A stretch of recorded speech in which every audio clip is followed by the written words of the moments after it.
ਸੁੱਤਾ ਉੱਠ ਕੇ ਕੋਈ ਨਹੀਂ ਖੁਸ਼ ਹੁੰਦਾ,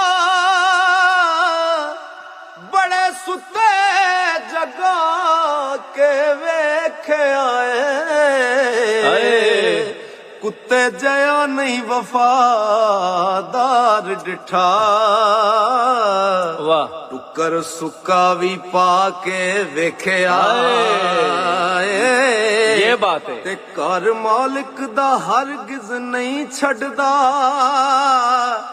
ਬੜੀ ਵਾਰ ਤਰਾ ਕੇ ਵੇਖਿਆ ਏ, ਤੇ ਤੋਤਾ ਜਦੋਂ ਵੀ ਛੱਡੀਏ ਉੱਡ ਜਾਂਦਾ, ਤੇ ਕਈਆਂ ਚੂਰੀਆਂ ਪਾ ਕੇ ਵੇਖਿਆ।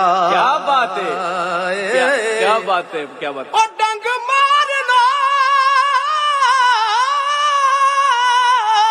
ਕਦੇ ਨਹੀਂ ਸੱਪ ਰਹਿੰਦਾ,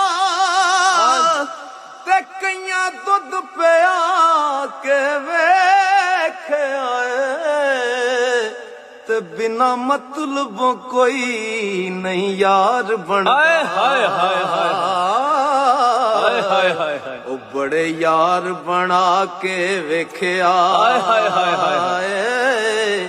ਤੇ ਬਾਬਾ ਜੀ ਸਰਕਾਰ ਨੂੰ ਕਿਸੇ ਨੇ ਪੁੱਛਿਆ ਕਿ ਬਾਬਾ ਜੀ ਸਾਨੂੰ ਵੀ ਸ਼ੇਰ ਸੁਣਾਓ, ਤੇ ਬਾਬਾ ਜੀ ਸਰਕਾਰ